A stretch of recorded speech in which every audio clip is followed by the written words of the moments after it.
Hey YouTube, it's me from DroneTastic, Dan. It's been a while. I've been kind of busy with some other stuff. Got into watches for a while, don't ask. Anyway, I'm here to talk about fuselage tubes. Now, Ed from Experimental Airlines has been my inspiration for the last few builds that I've made. I've got a couple of fuselage tubes I built from him, and they're universal, which is great because I can just throw a wing on top, any kind of wing that I want. I've got a 40-inch wing, a 30-inch wing, and a 60-inch wing, and they all rubber band onto the top of the fuselage like the rest of them. So that's been pretty good, but I wanted to do something quick here because while I like his design, I don't like the build process. It's kind of long and involved. So if you recall from his videos, he'll do something like this. You got a 1-inch panel with a 1/4-inch gap where you peel the paper, 2-inch, 2-inch, 2-inch with these gaps cut between them, and another 1-inch section at the end. And the idea is you fold it up, you get a deal like this, but you got these two edges that want to spring apart naturally. It's kind of a pain in the butt, and you need a former that slips inside, and you have to glue that down and clamp it. And between hot glue and other stuff, I mean, just to me, this is there's a lot more work than I wanted to get involved in. I love his design still. I think he's done a lot for the hobby, and I really appreciate it. So his method, by the way, for this is the same if you're cutting these strips to allow for easy bending as they are if you're just going to crease it and fold it along those crease lines.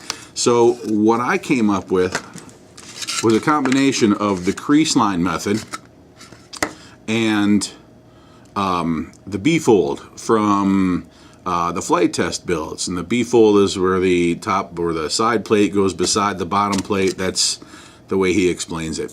So what I've done instead is I've got 4 2-inch sections. The last section here is cut 5 millimeters shorter, and then you leave this tail of paper here at the very end.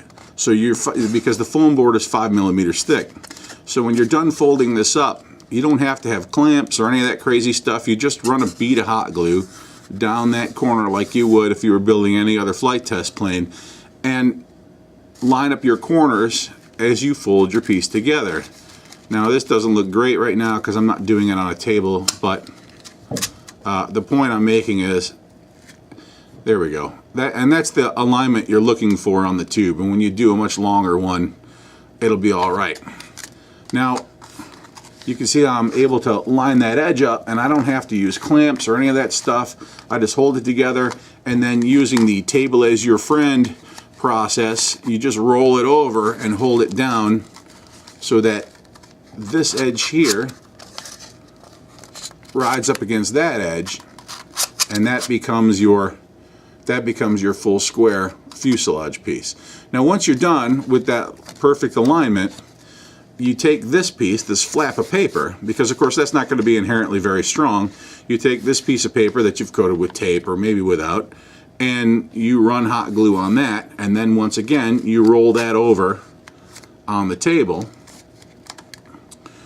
and then that becomes your seam, and that adds all types of extra strength to that joint. And since I haven't hot glued it, it's not holding together perfectly, but and I'm not going to demonstrate that for purposes of saving time, but once you fold that over and that's been hot glued down, you're all set. And then you can run an extra line of tape over this crease if you want. It's not necessary, but it's something you can do. So that's it. That's basically my modified Experimental Airlines tube construction technique. I haven't modified the tube in any way. It's still the same idea. It's just now this is much easier to construct with hot glue and a minimal amount of time. I can build one of these fuselages in, I don't know, 10 minutes, 15 minutes tops. That doesn't include, of course, taping the back side, which takes its own amount of time. But once you've got your measurements on here, this is a quick and dirty deal. I can build one of Ed's experimental airline planes now in about 3 hours, and that includes wiring and servos and motors and all that good stuff. So anyway, I hope this has been helpful. Again, 2 inches or 2.5. You can do whatever size you want. 2.5, 2.5, 2.5, 2.5, and at the very end, just make sure you subtract 5 millimeters to accommodate for the width.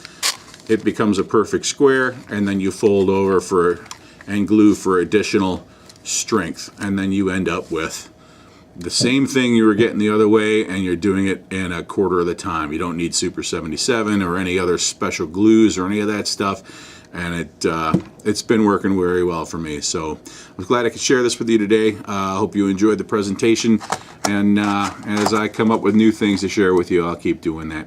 Thanks again for watching. If you wouldn't mind doing me a favor and clicking the subscribe button, I think it's over here, the subscribe button down there. It'd help me out a lot, and look forward to seeing you again. Thanks. Take care.